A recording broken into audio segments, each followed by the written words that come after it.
Have you ever had a morning that seemed perfectly normal, and then, within minutes, turns into something completely absurd? That was our Saturday. I live in a quiet, orderly neighborhood with an HOA that prides itself on rules and appearances. Everything looks tidy, neighbors are polite, and everyone seems to follow the regulations. It's almost like living in a miniature, peaceful society. But then, there's always that one person who takes it a little too seriously. In our neighborhood, that person is Karen. Everyone quietly calls her HOA Karen. She's not mean exactly, but she's very focused on rules, order, and maintaining her own sense of authority. And she has a way of turning even the tiniest inconvenience into a full-blown crisis. This particular Saturday, I was downstairs, sipping my coffee, enjoying the calm start to the weekend, when my 10-year-old son decided it was the perfect morning to tinker with the Wi-Fi network. He's a smart, curious kid who loves technology, routers, networks, even small coding projects. He had been planning this little experiment for a few days, changing our Wi-Fi password to something more secure and setting up a guest network for visitors. Totally harmless, just a fun exercise in learning. But he didn't realize that HOA Karen, from her porch across the street, would immediately notice that she couldn't connect. The moment she discovered it, the reaction was subtle, but unmistakable if you've ever seen someone flustered while trying to maintain dignity. She didn't scream or stamp her feet like a caricature. Instead, her eyes widened, her voice rose a bit, and she muttered something like, "Why won't this work?" Her body language suggested panic, but restrained panic, the kind that in Japanese culture reflects a mix of surprise and concern about losing face. I peeked out the window and saw her fumbling with her phone, probably checking her emails or refreshing a web page obsessively. My son, noticing her from the couch, smiled quietly to himself. He knew exactly what had happened, but didn't anticipate the subtle social drama it would create. From my perspective, it was hilarious, but I kept my reaction measured. In Japan, as you might know, laughter in front of someone losing face is frowned upon. So I sipped my coffee and observed, enjoying the quiet tension. Karen then approached our house. She knocked politely at first, but her posture betrayed her anxiety. Her tone was firm, but not shouting, just enough to communicate urgency without causing a public scene. "Excuse me," she said, carefully. "I can't connect to the network. I need to do some work, and the Wi-Fi isn't responding." There was a slight quiver in her voice, as if she were balancing between asserting authority and acknowledging that her situation was inconvenient for her. I opened the door and smiled calmly. "Good morning, Karen. My son changed the Wi-Fi password this morning. It's for our family network. You won't be able to access it without permission." I made sure to keep my tone polite and neutral, because in Japanese social norms, confrontation is better handled calmly, without overt antagonism. Karen's eyes widened, and she hesitated.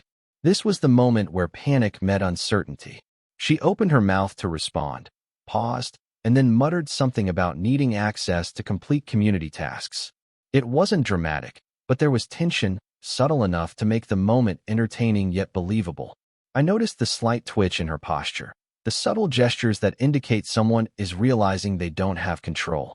My son leaned back on the couch, looking very proud of himself. He explained, in his calm, logical way, that he had implemented access controls, and the family could monitor any login attempts. Every detail was carefully planned, and his tone was friendly, educational, not smug, which in Japanese social sensibilities made his demonstration less confrontational and more, "I'm just doing the right thing." Karen blinked at this, processing the information. She didn't raise her voice or storm off. Instead, she paused, tilted her head, and muttered under her breath about the complexity of modern technology. I could see her trying to maintain dignity, to reconcile her need for authority with the fact that a 10-year-old had outsmarted her in a completely legal and polite way. This was perfect, subtle tension, a little embarrassment, but no over-the-top drama. Exactly the kind of social nuance that feels authentic in a Japanese setting. From the porch, a few neighbors peeked out from behind their curtains, curious but careful not to intrude. Some exchanged quiet smiles, and I could sense the humor in the situation. They understood the absurdity, but everything remained polite and controlled. The social etiquette was intact, even as Karen fumbled with her phone, trying to find a solution. By mid-morning, Karen's subtle panic grew. She tried reconnecting from her laptop, typed in guesses for the new password, asked her colleagues politely for help, and even considered checking the HOA guidelines. None of it worked. She wasn't angry in the cartoonish sense, but she was flustered, her face slightly flushed, showing embarrassment and the mild stress of losing control over a minor situation. I admired the restraint. This wasn't a screaming match, it was social tension done with finesse. Meanwhile, my son quietly documented the failed attempts, showing me how the logs tracked every connection attempt. It was clever, precise, and educational, a perfect combination of technical skill and subtle social victory. Karen eventually realized she couldn't access the network, and after a moment of hesitation, she nodded slightly, adjusting her posture to regain composure. She wasn't defeated in a dramatic sense, but she acknowledged the reality. She had been outmaneuvered, and the proper, polite way to resolve it was to step back. By lunchtime, the neighborhood had returned to normal. Karen retreated indoors, and my son continued to work on his network project. The family discussed the morning over a light meal, reflecting on how technology, patience, and careful planning can resolve conflicts without escalation. The humor was understated, the lesson subtle, and the drama contained, just the way a Japanese audience would appreciate a story about social dynamics, problem-solving, and respect for rules and boundaries. And that's how our Saturday began, with a calm, clever, 10-year-old quietly outsmarting HOA Karen, and a neighborhood observing politely from the sidelines. Nothing screamed chaos, nothing felt exaggerated, yet the story had tension, humor, and a satisfying social resolution. The stage was now set for the next part. The interactions escalating, subtle drama, and the eventual discovery that would leave Karen both shocked and respectful. By mid-morning, the subtle tension had shifted into what I would call controlled chaos. HOA Karen was no longer merely puzzled. She was flustered in a way that combined embarrassment with a desperate need to maintain authority. She had rallied a couple of her fellow board members, and together they approached our house like a small diplomatic mission. Nobody was yelling. Nobody was raising their voice dramatically. This is the beauty of subtle Japanese tension, but every movement, every glance, hinted at the storm brewing just beneath the surface. Karen stepped onto our porch, laptop in hand, carefully tapping keys with a precision that belied her panic. "Excuse me," she said softly, almost too polite to convey the frustration simmering inside. "I still cannot connect to the Wi-Fi. I need to access the network for my work, the community reports." She paused, swallowed, and straightened her posture as if to remind herself that she was the HOA president. I opened the door, smiling gently, trying to strike the balance between calm authority and restrained amusement. "Good morning, Karen," I said, still maintaining a polite tone, the kind that subtly reinforces boundaries without confrontation. "My son changed the Wi-Fi password for security reasons. It's private for our household, and only family devices can access it. You won't be able to connect without permission." Her eyes widened slightly, and for a moment, I saw the familiar flicker of disbelief. She muttered something under her breath, adjusting her glasses, trying to maintain composure. There was no shouting, no flailing, just a slight tremor in her hands and a tense line in her jaw. She was experiencing mild panic and loss of control, but in a socially acceptable, culturally nuanced way. That's one thing I appreciate about Japanese social dynamics. Even when people are flustered, they often restrain outward expression, which makes observing the micro-behaviors fascinating. Karen's colleagues, standing slightly behind her, exchanged quick, subtle glances. You could see them weighing the situation, trying to decide whether to step in or let her handle it. They were confused, cautious, and curious, a perfect microcosm of social observation. My son, meanwhile, was quietly reviewing his laptop, monitoring the network, completely at ease. He had anticipated this scenario, and his calm demeanor contrasted beautifully with the subtle chaos unfolding in front of him. "Is there a way I can?" Karen started, her voice faltering slightly. She clearly wanted to assert control, but wasn't sure how to proceed without causing a breach of etiquette. I nodded slowly.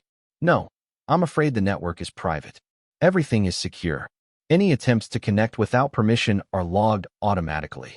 At this point, Karen tried typing various passwords she thought might work. Her fingers hesitated, pressing each key with careful attention, but nothing succeeded. My son, sensing the opportunity, leaned back slightly, explaining in his gentle, matter-of-fact way. I've set up a system that tracks all connection attempts. You'll see when someone tries to access the network. Karen froze.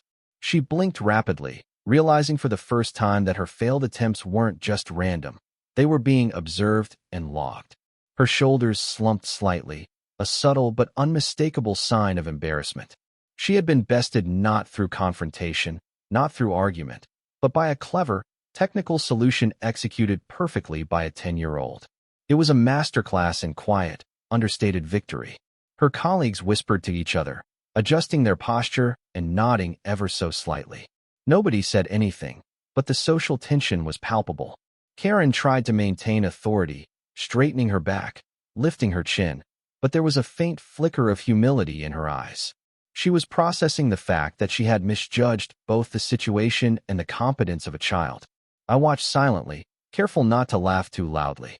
This was peak subtle drama. The comedy of the situation was understated, almost cinematic in its restraint.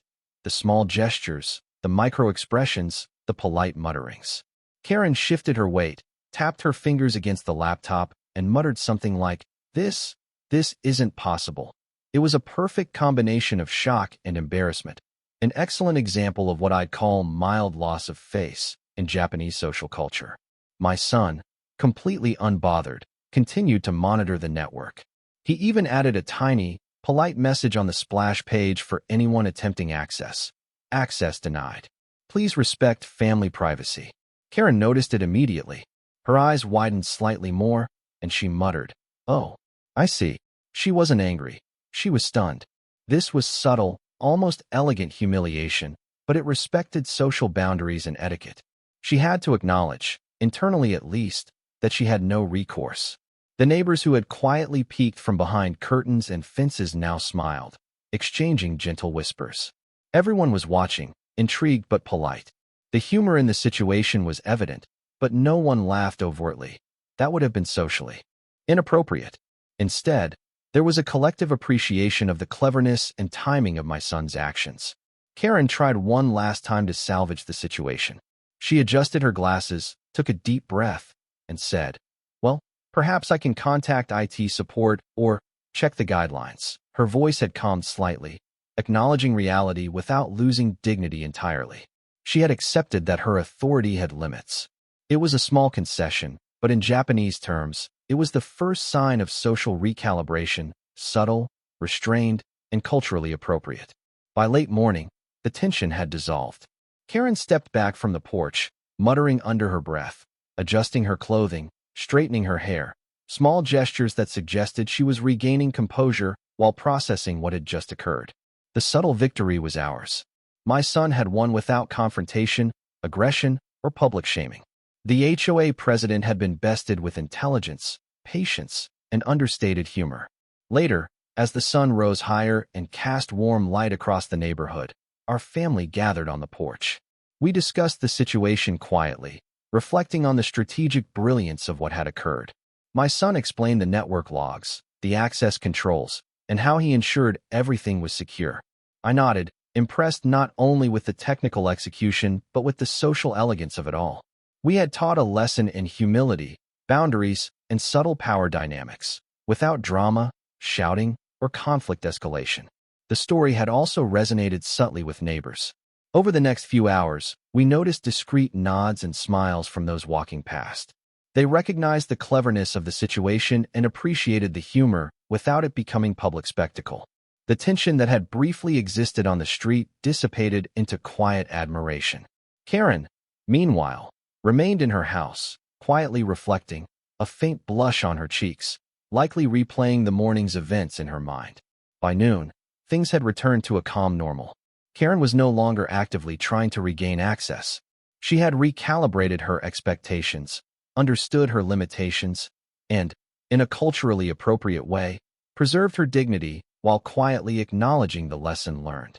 Meanwhile, our family enjoyed the subtle triumph and quiet humor of the situation. The first act of this story had reached its peak: subtle chaos, elegant victory, and a socially nuanced resolution that would set the stage perfectly for the next part, where the aftermath, neighbor reactions, and final lessons would unfold. By late afternoon, the neighborhood had settled into a calm rhythm again, but the subtle shifts were unmistakable. Karen had retreated to her house, and while her body language was still stiff and cautious, there was a trace of humility in the way she moved. She wasn't outwardly confrontational anymore, but her eyes betrayed the thoughts racing in her mind. She had been outsmarted, subtly humiliated, and forced to acknowledge that her authority had limits. Inside, our family sat together on the porch, quietly sipping green tea and reflecting on the day's events. My son leaned back in his chair, clearly proud, but he had the quiet demeanor of someone who understood that true cleverness doesn't need to be flaunted.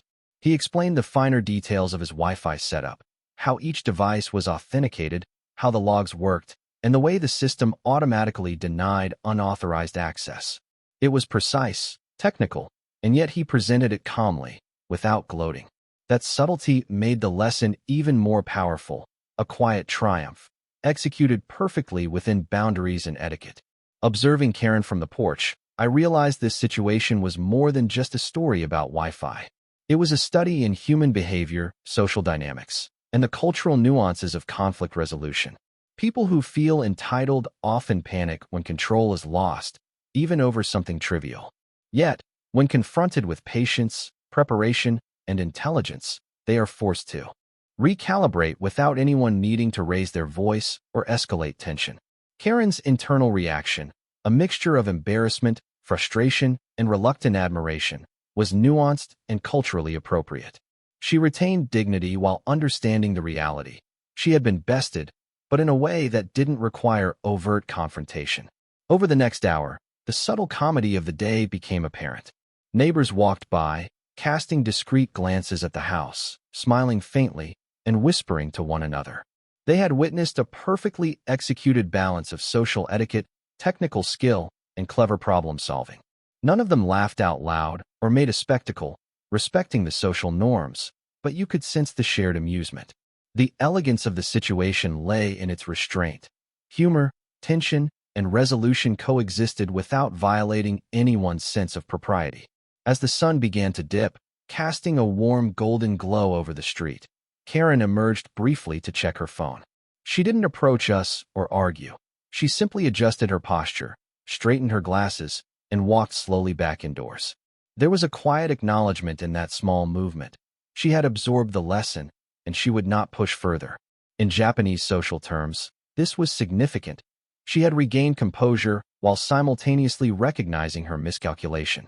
The subtlety was more effective than a heated argument or public confrontation ever could have been.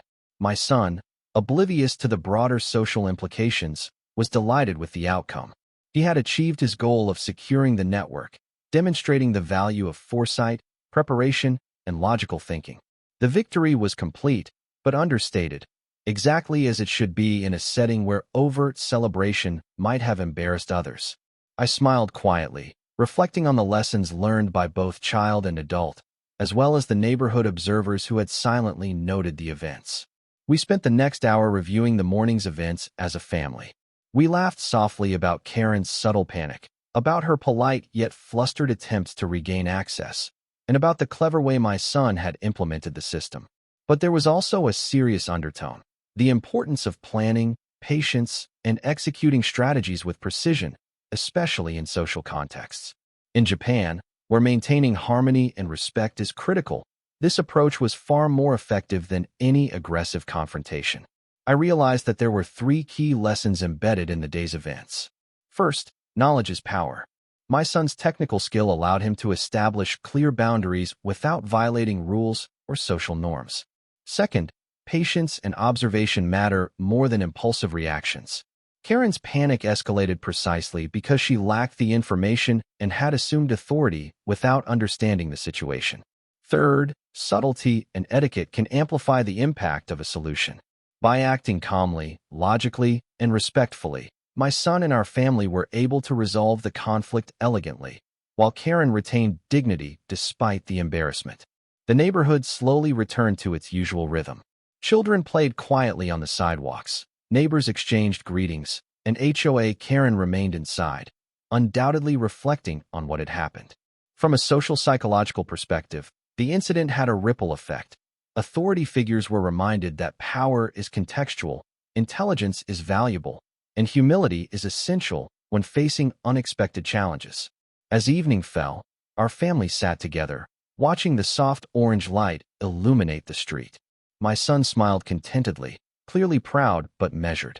I reflected on the unusual satisfaction that comes from resolving a conflict gracefully.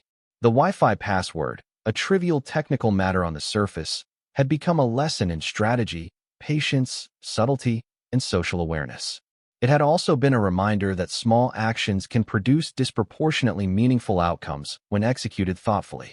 Finally, I want to leave a question for anyone watching, because these storytime videos thrive on engagement and shared reflection. If you were in our shoes, what would you have done? Would you have let a 10-year-old teach HOA Karen a lesson through technical skill, or would you have taken a more conventional approach, like emails and polite requests? And for anyone who has experienced similar encounters with neighbors or authority figures, how did you navigate the situation? Comment below, share your story, and let's discuss the lessons about patience, intelligence, and social etiquette. And that's how a simple morning, a small technical project, and a 10-year-old's ingenuity turned into a quiet neighborhood legend.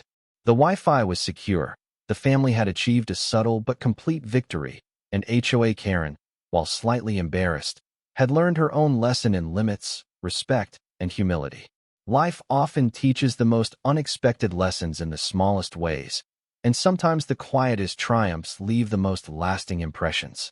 By the end of the day, the street was calm, the air warm, and the subtle humor of the events lingered in our minds. We knew that the story would quietly circulate among neighbors, not as a dramatic scandal, but as a tale of cleverness, social grace, and a 10-year-old who had, with finesse and technical skill, reminded everyone of the value of patience, strategy, and respect.